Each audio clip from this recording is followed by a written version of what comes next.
Hello बच्चों, देखो आज अपन टेस्ट सीरीज के सेकंड पेपर प्रैक्टिस सीट शुरू करते हैं। तो देखिए बेटा, पहला क्वेश्चन हमारे यहाँ पे, हमारे देश में जननात्मक रूप से स्वस्थ समाज बनाने के लिए राष्ट्रीय स्तर पर प्रयास किस वर्ष शुरू करे गए। तो बेटा देखो कि जो भारतवर्ष है यानी भारत देश, ठीक है, विश्व में सबसे पहले कब बेटा, विश्व में सबसे पहले इसने ही प्रयास करे थे। ठीक है, सबसे पहले एक कार्यक्रम चला है बेटा, उस कार्यक्रम का नाम क्या है? परिवार नियोजन। क्या था बेटा? परिवार नियोजन कार्यक्रम है। ठीक है, कौन सा था बेटा? परिवार नियोजन कार्यक्रम। ठीक है, और ये शुरू करा था बेटा सबसे पहले 1951 में। ठीक है, और इसका मेन उद्देश्य था, वो था बेटा जनसंख्या को कम करना और जननात्मक रूप से स्वस्थ समाज का निर्माण करना। ठीक है, तो बेटा इसमें ना कई सारी चीजें बताई जाती हैं, जैसे परिवार नियोजन के बारे में कि अनावश्यक गर्भधारण को कैसे रोका जा सके, और एक गर्भधारण के दौरान जो रोगों से कैसे बचा जा सकता है। ठीक है, ये सारी चीजें परिवार नियोजन के दौरान बताई जाती हैं। ठीक है, तो बेटा ये ऑप्शन ए है यहाँ पे 1991, नहीं बेटा। बी है 1969, नहीं। ये कब है बेटा? 1951 में था। ऑप्शन सी है 1951, बिल्कुल सही है। डी है बेटा 1989, नहीं बेटा। तुम्हारा फाइनल आंसर यहाँ पे रहेगा ऑप्शन सी 1951। चलते हैं बेटा नेक्स्ट क्वेश्चन पे। तो यहाँ पे देखो किसी भी देश की जनसंख्या, क्वेश्चन है यहाँ पे, किसी देश की जनसंख्या को कम करने का सबसे अच्छा तरीका है, यानी सबसे बेस्ट तरीका कौन सा है कि जिससे जनसंख्या क्या हो बेटा, यहाँ पे कम हो। तो देखो यहाँ पे है लोगों को शिक्षित करना। तो बेटा शिक्षित करना एक जनसंख्या कम करने का बेस्ट तरीका है, लेकिन सबसे अच्छा इसको नहीं बोल सकते, क्योंकि यहाँ पे क्या दिया गया बेटा कि जनसंख्या को कम करना है ना। शिक्षित तो कई प्रकार से होते हैं। बेहतर आवास प्रोवाइड करवाना, उपलब्ध करवाना। तो बेटा देखो, अगर बेहतर आवास उपलब्ध करवाओगे ना तो फिर तो जनसंख्या बढ़ती ही जाएगी। ठीक है, अब मेरा कहने का मतलब ये नहीं है कि बेहतर आवास उपलब्ध नहीं कराया जाए यहाँ पे, ठीक है, लेकिन अपने क्वेश्चंस के अनुसार। बड़े पैमाने पर लोगों को मारना बेटा, मारना कोई तरीका नहीं है कि जनसंख्या कम करने का। ये तो एक क्रूअल तरीका, हिंसक तरीका है बेटा। हाँ, ऑप्शन डी है परिवार नियोजन का अभ्यास और कार्यान्वयन करना, बिल्कुल सही है बेटा। ये कि जैसे गवर्नमेंट परिवार नियोजन का कार्यक्रम चलाती है, जिसको आजकल RCH बोलते हैं। ठीक है, तो उसका अभ्यास करना, यानी वो जो जो तरीके बताती है उनको यूज करना बेटा, है ना, और उनको कार्य में लेना या कार्यान्वयन करना। तो ये परफेक्ट तरीका है बेटा। तो ऑप्शन डी हमारा क्या रहेगा यहाँ पे फाइनल आंसर? परिवार नियोजन का अभ्यास करना और कार्यान्वयन करना। चलते हैं बेटा नेक्स्ट क्वेश्चन पे। विश्व एड्स दिवस है, तो बेटा यहाँ पे कि विश्व एड्स दिवस कब मनाया जाता है। तो बेटा देखो, पहले एड्स एक एसटीडी डिजीज होती है बेटा। ये क्या होती है? ये सेक्सुअल ट्रांसमिटेड डिजीज होती है बेटा ये। ठीक है, और ये मनाया जाता है बेटा 1 दिसंबर को। कब मनाया जाता है बेटा ये? 1 दिसंबर। तो देखो डायरेक्ट क्वेश्चन है, डेटाबेस क्वेश्चन है बेटा, 1 दिसंबर। ठीक है, दिसंबर। ठीक है, तो देखिए बेटा, ऑप्शन फर्स्ट है 10 दिसंबर, नहीं बेटा। जी, बी में है 1 दिसंबर, यानी बेटा 1 दिसंबर, बिल्कुल सही है। सी में 31, रॉन्ग बेटा। डी में 5 दिसंबर, ये भी रॉन्ग है बेटा। तो हमारा फाइनल आंसर क्या रहेगा यहाँ पे? ऑप्शन बी 1 दिसंबर। Hope you understood it well, I think. चलते हैं नेक्स्ट क्वेश्चन पर। सहेली एक है, तो बेटा देखो सहेली के बारे में अगर अपन बात करें कि जो सहेली, पहली बात तो ये है बेटा, ये क्या है? एक मौखिक गोली होती है। क्या होती है बेटा? ये एक मौखिक गोली होती है, पिल्स होती है। ठीक है, और ये होती है बेटा नॉन स्टेरॉइड, नॉन स्टेरॉइडल होती है। रोइडल यानी बेटा इसमें स्टेरॉइड नहीं मिलता है। ठीक है, और ये CDRI लखनऊ, कहाँ पे बेटा, CDRI लखनऊ यूपी में डिस्कवर करी गई थी। ठीक है, तो यहाँ पे देखते हैं ऑप्शन ए में है बेटा यहाँ पे कि महिलाओं के लिए मौखिक गर्भनिरोधक गोली, बिल्कुल बेटा गर्भनिरोधक गोली है। बी में महिलाओं के लिए शल्य चिकित्सा नसबंदी की विधि, नहीं बेटा वो तो वसक्टमी होती है। सी में महिलाओं के लिए डायफ्राम, नहीं बेटा डायफ्राम नहीं है। पुरुषों के लिए शल्य चिकित्सा नसबंदी, नहीं बेटा।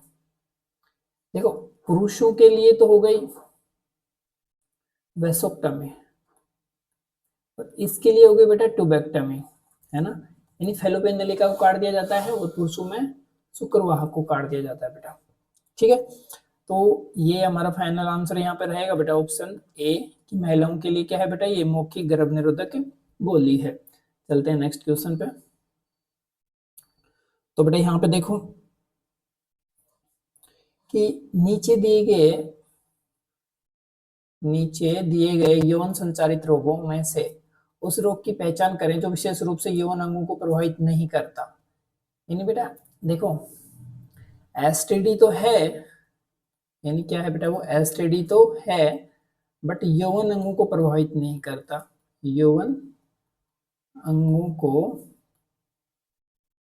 प्रभावित नहीं करता है बेटा, प्रभावित नहीं करता। तो बेटा यहाँ पे देखा ऑप्शन ए में है सिफिलिस, तो बेटा ये तो ऑर्गन्स को प्रभावित करता है। गोनोरिया ये भी करता है बेटा। एड्स है, ये कोई रोग नहीं है, वैसे एसटीडी तो है लेकिन पर्टिकुलर किसी ऑर्गन पे नहीं होता बेटा। ये क्या है, ग्रुप ऑफ डिजीज, ये क्या है बेटा, ग्रुप ऑफ डिजीज होता है। ये बहुत सारे रोगों का समूह होता है, तो इसमें कई सारे ऑर्गन से इफेक्ट होते हैं, पर्टिकुलर यौन अंग नहीं होते बेटा। लैंगिक मत्स्य ये तो है बेटा, लैंगिकों पर मत्स्य हो जाते हैं, तो ये भी नहीं है। अच्छा ये तो है लेकिन अपना आंसर क्या रहेगा बेटा, option C AIDS, option C AIDS. चलते हैं बेटा नेक्स्ट क्वेश्चन पे। ये क्वेश्चन दोबारा से आ गया है बेटा, यहाँ पे देखो अब पूछ लिया अपन से कि कहाँ पे हुआ कि मौखिक गर्भ निरोधक गोली यानी सहेली किसके द्वारा विकसित की गई थी। तो बेटा अभी अपन ने बताया CDRI Lucknow, CDRI Lucknow UP बेटा। ठीक है, तो NBRI नहीं बेटा, बी में है विश्व स्वास्थ्य संगठन WHO नहीं, IITR नहीं बेटा, CDRI बिल्कुल सही है बेटा। तो फाइनल आंसर क्या रहेगा हमारे यहाँ पे, ऑप्शन डी। ये कौन सी है बेटा, CDRI है। ठीक है, चलते हैं नेक्स्ट क्वेश्चन पे। यहाँ पे है बेटा नेक्स्ट क्वेश्चन कि एड्स के संचरण का सामान्य माध्यम क्या है, कि एड्स फैलता कैसे है, इसके लिए ट्रैक्ट क्या है। ठीक है, कि इसके लिए माध्यम क्या है। तो देखो रक्तदान यानी ब्लड ट्रांसफ्यूजन से, यानी एक व्यक्ति से दूसरे व्यक्ति में अगर ब्लड का ट्रांसफ्यूजन करें बेटा तो ये डिजीज हो सकती है। ठीक है, बी में है यौन संगमन, यौन समागम यानी बेटा सेक्सुअल इंटरकोर्स, तो सेक्सुअल ट्रैक्ट भी होता है। अपरा स्थानांतरण यानी बेटा अपरा होती है उसका स्थानांतरण हो तो भी ये डिजीज हो सकती है, इसके थ्रू हो सकती है। तो सारे ही सही है, तो हमारा फाइनल आंसर क्या रहेगा बेटा यहाँ पे, ऑप्शन डी इनमें से सभी। आई होप बेटा आप ये क्वेश्चन समझ रहे होंगे, आपको समझ में आ रहे होंगे, ये क्वेश्चन आपके ना एग्जाम में हेल्प करेंगे बेटा, नीट के एग्जाम में। चलते हैं नेक्स्ट क्वेश्चन पे। निम्नलिखित में से कौन सा युग्म जनसंख्या में वृद्धि में योगदान देता है, यानी ऐसा कौन सा युग्म है जो जनसंख्या में वृद्धि कर रहा है बेटा, जनसंख्या विस्फोट में अपनी हेल्प कर रहा है। ठीक है, तो यहाँ पे देखते हैं बेटा अपन कि ए में है मृत्यु दर और आप्रवासन। देखो मृत्यु दर जनसंख्या वृद्धि में हेल्प थोड़ी करेगा, कम में करेगा। जन्म दर और उत्प्रवासन, जन्म दर और आप्रवासन।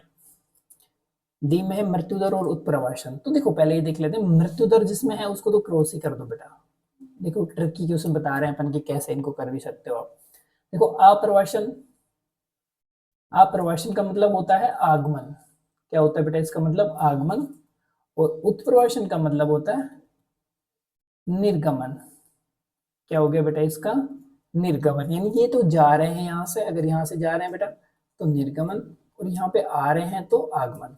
ठीक है, तो बेटा जाएंगे तो कम होगी जनसंख्या, ठीक है, आ रहे हैं तो जनसंख्या बढ़ेगी। तो यहाँ पे देखो अगर अपन आप्रवासन की बात करेंगे ना तो लेकिन मृत्यु दर आ गया, तो बेटा ये तो अपना रोग हो गया। यहाँ पे जन्म दर बिल्कुल हेल्प करता है, लेकिन यहाँ पे क्या उत्प्रवासन, तो ये भी बेटा गलत हो गया।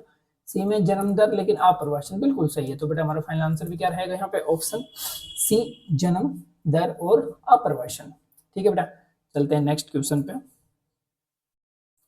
भारत में महिलाओं के लिए वैधानिक न्यूनतम विवाह योग्य आयु है, बेटा अपन से पूछे महिलाओं के, तो देखो 18 तो महिलाओं की होती है, 18 वर्ष, और बेटा 21 वर्ष होती है पुरुष के लिए, तो ये हो गई लड़का, और ये क्या हो गया बेटा यहाँ पे, लड़की के लिए। ठीक है, तो ऑप्शन ए है बेटा 18 वर्ष, बिल्कुल सही है। बी 25, सी 21 और डी में 50। ठीक है बेटा, बहुत इजी क्वेश्चन है, सबको आते होंगे।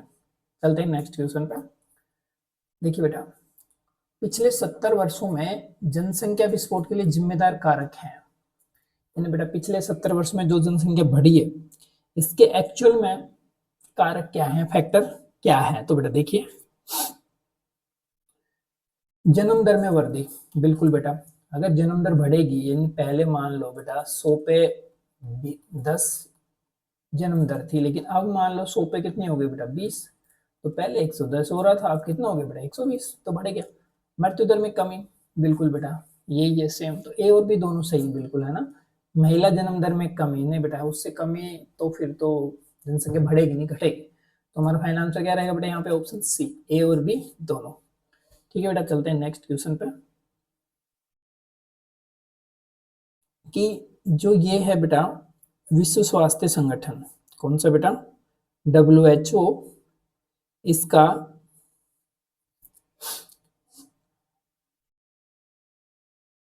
विश्व स्वास्थ्य संगठन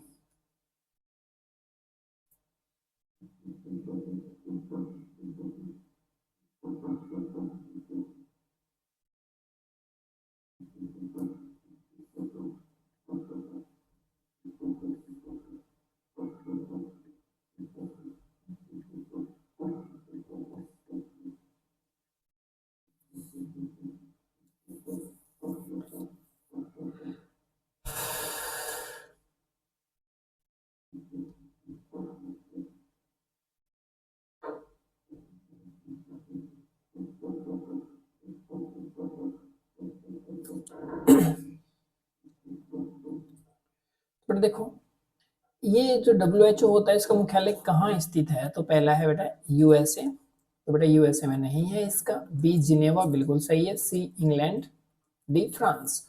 तो बेटा WHO, इसकी फुल फॉर्म क्या होती है, कई बार ये भी पूछा जाता है अपने से, तो बेटा इसकी फुल फॉर्म होती है वर्ल्ड हेल्थ ऑर्गेनाइजेशन, ऑर्गेनाइजेशन। ठीक है बेटा, वर्ल्ड हेल्थ ऑर्गेनाइजेशन, तो इसका मुख्यालय जिनेवा में स्थित है बेटा। ठीक है बेटा, चलते हैं नेक्स्ट क्वेश्चन पे। यहाँ पे देखिए बेटा कि भारत की जनसंख्या सन 2000 में 350 मिलियन से बढ़कर 1 अरब हो गई, ये मुख्य रूप से किसके कारण है, यानी बेटा कुल मिला के जनसंख्या विस्फोट बताना अपने को कि क्यों हो रहा है, जनसंख्या विस्फोट जो एकदम से बढ़ी है ना बेटा ये जनसंख्या, इसका रीजन क्या क्या है। ठीक है, मोटा मोटा ये देखना है अपने को, तो देखिएगा बेटा यहाँ पे कुछ अपने को दिए गए पॉइंट, तो देखो मातृ मृत्यु दर यानी MMR और शिशु मृत्यु दर में तीव्र गिरावट, बिल्कुल सही है बेटा ये, कि देखिए जैसे मातृ मृत्यु दर में कमी आएगी ना बेटा, तो वो ज्यादा बच्चों को जन्म देंगे। ठीक है, और शिशु मृत्यु दर में मृत्यु दर में कमी आएगी, तो जो भी शिशु है जन्म लिया है, तो बेटा वो उनकी मृत्यु नहीं होगी, तो उनके नंबर्स बढ़ेंगे। ठीक है, तो उनमें तीव्र गिरावट आ गई, तो बेटा जनसंख्या बढ़ गई। पहले क्या करते थे कि जैसे बच्चे होते थे तो वो जन्म के समय मर जाते बेटा, शिशु मृत्यु दर पहले ज्यादा थी, तो इसलिए जनसंख्या भी क्या रहती थी, कंट्रोल में रहती थी। बी है बेटा जनन योग्य आयु के लोगों की संख्या में वृद्धि, तो बेटा संख्या में वृद्धि हुई है, यानी ऐसे बोलते हैं ना कि भारत के की जनसंख्या है वो युवा है ना, तो बेटा यही है कि वो फर्टाइल लोग ज्यादा हैं। फर्टाइल का मतलब मेरा मतलब यहाँ पे ये है कि जनन योग्य आयु के लोग ज्यादा हैं, यानी 18 से 35 वर्ष आयु के लोग ज्यादा हैं बेटा, आयु के लोग ज्यादा हैं यहाँ पे अभी फिलहाल इंडिया में। ठीक है, तो ये भी बिल्कुल सही है, तो ये जनसंख्या बढ़ने का कारण है। पश्य जनन चरण में लोगों की संख्या में वृद्धि। पश्य क्या होता है, देखो एक तो होता है प्री फर्टाइल, ठीक है, एक ही मैं ना ऐसे डिवाइड कर देता हूँ इनको। तो ये मान लो 18 से 35 या फिर 50 के मान लेता हूँ मैं इसको ना, 50 के, ठीक है। तो ये वाले नहीं वृद्ध लोग, और ये हैं बेटा बच्चे, ठीक है। तो ये भी जनन नहीं कर सकते और ये भी नहीं कर सकते। तो देखो इसमें क्या लिखा हुआ है कि ऑप्शन देखो, 25 चरण लोगों की संख्या में वृद्धि, अगर ये बढ़ रहे हैं ना बेटा तो कोई फर्क नहीं पड़ेगा, ये कोई जनसंख्या बढ़ाने का रीजन नहीं है, ठीक है। तो देखिए कि मातृ मृत्यु दर और शिशु दर में तीव्र गिरावट, ये बिल्कुल सही है बेटा, है ना। और बी में है जनन योग्य आयु के लोगों की संख्या में वृद्धि, तो बेटा ये भी बिल्कुल सही है। सी हो गया रोंग यहाँ पे, यानी ए और बी सही है। तो देखो ऑप्शन ए में है केवल सी, तो बेटा ये तो रोंग हो गया। बी में है ए और सी दोनों, नहीं बेटा सी नहीं आएगा। सी में है ए और बी दोनों, बिल्कुल सही है ये। डी में है केवल ए, ये गलत हो गया। तो हमारा फाइनल आंसर भी क्या रहेगा बेटा यहाँ पे, ऑप्शन सी, ए और बी दोनों, ठीक है बेटा। क्योंकि वृद्ध लोगों से जनसंख्या वृद्धि पर कोई फर्क नहीं पड़ता। चलते हैं बेटा नेक्स्ट क्वेश्चन पे। मौखिक गर्भ निरोधक गोलियां बहुत प्रभावी गर्भ निरोधक के रूप में कार्य करती हैं, क्योंकि वे, तो बेटा देखो कि जो मौखिक गर्भ निरोधक गोलियां होती है ना, गर्भ निरोधक गोलियां, ये क्या करती हैं, एक तो बेटा ये अंडोत्सर्ग को रोकती है, अंडोत्सर्जन को रोकती है, ठीक है। दूसरा काम क्या होता है बेटा, ये जो गर्भाशय होता है, गर्भाशय को अंतरोपण के लिए अनसुटेबल अनसुटेबल बनाती हैं, जिससे बेटा क्या होता है, गर्भाशय में अंतरोपण नहीं होता है। तो देखो ऑप्शन ए है यहाँ पे। अगर अपन ऑप्शन ए की बात करें तो निषेचन को रोकती है, बेटा निषेचन को नहीं रोकती है ये। बी है शुक्राणु के प्रति प्रतिरक्षी निर्माण को प्रेरित करती है, नहीं बेटा प्रतिरक्षी का निर्माण का मतलब ये हुआ कि शुक्राणु को खाने वाले, तो बेटा वो तो प्रतिरक्षी एंटीबॉडी का निर्माण नहीं करती है ना, प्रतिरक्षी नहीं करती बेटा ये। तो ऑप्शन सी के बारे में बात करें, अंडोत्सर्ग या ओवुलेशन को रोकती है, बिल्कुल सही बेटा, अंडोत्सर्जन को ही क्या करती है, रोकती है। तो हमारा फाइनल आंसर भी क्या रहना चाहिए, ऑप्शन सी। डी और देख लेते हैं इनमें से कोई नहीं, तो बेटा ये तो सही नहीं है, यानी इनमें तो कोई तो है। तो फाइनल आंसर क्या रहेगा हमारा बेटा, ऑप्शन सी। आई होप बेटा आपको समझ में आ रहे होंगे सारे क्वेश्चंस। चलते हैं नेक्स्ट क्वेश्चन पे। ये बेटा क्वेश्चन थोड़ा सा घुमा के फिर से दे दिया, बल्कि बहुत इजी है। छोटे परिवारों को प्रोत्साहित करने का एक बुद्धिमत्तापूर्ण तरीका स्त्रियों की विवाह योग्य आयु को खालिस्तान, यानी स्त्रियों का तो बेटा 18 ही करना है आपको वर्ष, और पुरुषों की विवाह योग्य आयु को क्या कर देना बेटा, 21 वर्ष तक बढ़ाना है। तो रेशियो देखो 16-18 नहीं बेटा, 18-20 नहीं, 18-21 बिल्कुल सही है, 17 और 22 नहीं। तुम्हारा फाइनल आंसर क्या रहेगा बेटा, ऑप्शन सी, 18 और 21। चलते हैं नेक्स्ट क्वेश्चन पे। तो बेटा देखो, एक आदर्श गर्भ निरोधक, एक आदर्श गर्भ निरोधक के लिए सत्य कथन है, यानी जो भी बेटा गर्भ निरोधक होते हैं उनके लिए सही बात क्या है कि वो आदर्श है। तो देखो ऑप्शन एक देखते हैं अपन, ऑप्शन नहीं है बेटा, ये कथन है, ये उपयोगकर्ता के लिए अनुकूल होना चाहिए बेटा, अनुकूल तो होना चाहिए, प्रतिकूल को कौन यूज करेगा, ये आसानी से उपलब्ध होना चाहिए, बिल्कुल सही है। ये अप्रभावी नहीं बेटा, प्रभावी होना चाहिए, कम से कम दुष्प्रभावों साइड इफेक्ट्स के साथ प्रतिवर्ती होना चाहिए, प्रभावी होना चाहिए बेटा। सेकंड है ये प्रभावी और कम से कम दुष्प्रभाव के साथ प्रतिवर्ती होना चाहिए, ये बिल्कुल सही है बेटा, है ना। तो इसको गलत कर देते हैं, ये दोनों तो बिल्कुल सही है। डी है इससे उपयोगकर्ता की यौन क्रिया में हस्तक्षेप करना चाहिए, भैया हस्तक्षेप करेगा, इंटरफेयर करेगा, तो अब बताओ कोई इसको यूज करेगा। जैसे मान लो कॉन्डोम से अगर ये इंटरफेयर करने लगे सेक्सुअल डिजायर में, सेक्सुअल एक्टिविटी में, तो इनको कोई यूज करेगा, वैसे ही नहीं करते, ठीक है। तो ए में है बेटा यहाँ पे फर्स्ट सेकंड और फोर, फर्स्ट सेकंड और फोर बिल्कुल सही है बेटा ये। बी में है 1 2 और 3, नहीं बेटा 3 वाला रॉन्ग है, इसमें तो सारे आ गए तो ये भी रॉन्ग हो गया। डी में भी सारे से के आ गए तो ये भी गलत हो गया। तो हमारा फाइनल आंसर क्या रहेगा बेटा यहाँ पे, ऑप्शन फर्स्ट, कि फर्स्ट सेकंड और फोर, ठीक है बेटा। चलते हैं नेक्स्ट क्वेश्चन पे। नेक्स्ट क्वेश्चन है कि उल्बवेदन में द्रव कहाँ से लिया जाता है? तो ए है बेटा भ्रूण के रक्त से। उल्बवेदन बोलते हैं बेटा इसको एमनियोसेंटेसिस, सेंटेसिस। ठीक है, इसमें क्या होता है कि जैसे बेटा ये है, ये अपन ने बनाया बेटा, एम्ब्रियो बना दिया मान लो ये, तो ये यहाँ से लिया जाता है बेटा भ्रूण के आसपास के द्रव से। ठीक है, ये क्या है, यहाँ पे भ्रूण है बेटा ये। ठीक है, यहाँ से लिक्विड लिया जाता है और इसमें ले जाके इसको यहाँ पे इसको बेटा एनालिसिस करा जाता है। ठीक है, एक इंजेक्शन से खींचा जाता है। लेकिन इसका मिसयूज भी हो रहा है कि भ्रूण का जो लिंक पता लगाने के लिए यूज हो रहा है, तो वो मिसयूज है बेटा, है ना। तो ऑप्शन फर्स्ट देखो यहाँ पे, भ्रूण के रक्त से नहीं बेटा, भ्रूण के रक्त से नहीं लिया जाता, माँ के रक्त से तो किसी से नहीं लिया जाता बेटा। शरीर के द्रव से नहीं, तो भ्रूण के आसपास के द्रव से बिल्कुल, क्योंकि बेटा यहाँ पे आसपास में क्या भी होंगे, इसकी कोशिकाएं भी होंगी, तो उनका एनालिसिस कर लिया जाता है। वैसे यूज इसका क्या है कि जो भी क्रोमोसोमल डिसऑर्डर है यानी डिजीज है, उनको यूज करना, उनके बारे में एनालिसिस करना और उनका ट्रीटमेंट करना बाद में। लेकिन आजकल यूज किस में कर रहे हैं इसको भी यूज कर रहे हैं अपन लोग, अपन तो नहीं करते, कुछ लोग इसको यूज कर रहे हैं बेटा भ्रूण का लिंक पता लगाने में। ठीक है, चलते हैं नेक्स्ट क्वेश्चन पे। नेक्स्ट क्वेश्चन है बेटा, यहाँ पे देखो, गर्भ निरोधक गोलियां किसके स्राव को रोककर स्त्रियों में अंडोत्सर्जन को रोकती हैं? तो पहली बात तो ये है बेटा, गर्भ निरोधक है ना, इसमें मिलता है आपको बेटा प्रोजेस्टेरॉन, प्रोजेस्टेरॉन। ठीक है, हो सकता है इसमें कुछ एस्ट्रोजन भी हो। ठीक है, तो ये किसको रोक के क्या करेंगे बेटा, ओव्यूलेशन को, ओव्यूलेशन को इनहिबिट करते हैं। क्या करते हैं बेटा, इसको इनहिबिट करते हैं। ठीक है, तो देखो ये एफएसएच को रोकती है, बिल्कुल सही है, एलएच को रोकती है। देखो एफएसएच क्या करता है, प्रमोट करता है। ठीक है, किसको बेटा, जो पुटिकाएं होती है ना उनकी ग्रोथ को, क्या करता है बेटा, ये इनकी ग्रोथ करवाता है। और एलएच जो होता है ये बेटा किसको प्रमोट करता है, ओवुलेशन को प्रमोट करता है। ये क्या करेगा, ओवुलेशन को प्रमोट, यानी ओवुलेशन यही करवाता है, ल्यूटिनाइजिंग हार्मोन है।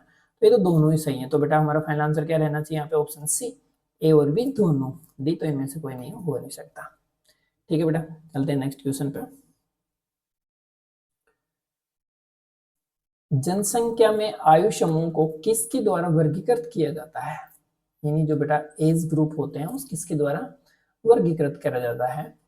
तो बेटा फर्स्ट जनन आयु, बिल्कुल सही है। मृत्यु दर, विवाह की आयु के अनुसार नहीं बेटा, लिंगानुपात के लिए भी नहीं, जनन आयु। ठीक है बेटा, कि जनन योग्य है तो युवा, नहीं है तो बचपन, नहीं है तो बचपन और वृद्ध। जैसे देखो एक ये वर्ग हो गया, एक ये वर्ग हो गया, ये है बेटा चाइल्ड, ओल्ड और बेटा यंग। ठीक है, तो ये यंग है ना, ये वाली ये जनन आयु है, जननशील है बेटा, ये भी है जननशील, ये भी है जननशील। ठीक है, प्री और पोस्ट। तो हमारा फाइनल आंसर क्या है यहाँ पे, ऑप्शन ए, जनन आयु। चलते हैं बेटा नेक्स्ट क्वेश्चन पे। जनसंख्या विस्फोट की समस्या से उबरने के लिए सबसे महत्वपूर्ण कदम क्या है? यानी जनसंख्या बेटा कम हो जाए अपने, ठीक है, उसको रोकने के लिए सबसे महत्वपूर्ण कदम क्या है? फर्स्ट है बेटा उल्बवेदन पर वैधानिक प्रतिबंध लगाना।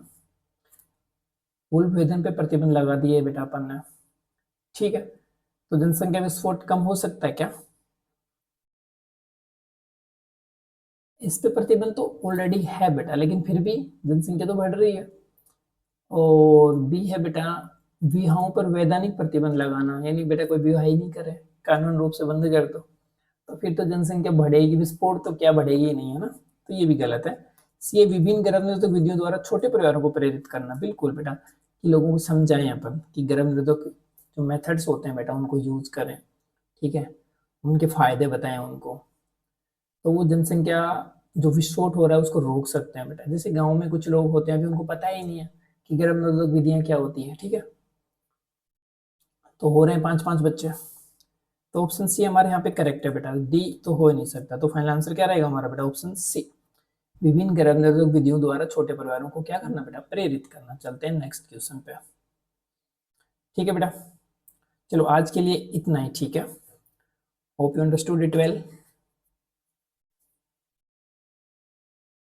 आप बहुत अच्छे से समझ गए होंगे बेटा। Thank you.